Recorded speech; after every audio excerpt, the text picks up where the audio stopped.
உன்னை அப்படியே நான் தான் திங்க போறேன்.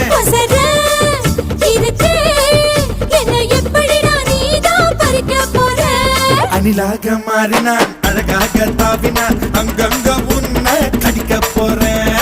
தீர்மானம் பண்ணி நீ தீர்த்து கட்ட துணிஞ்ச நீ என்ன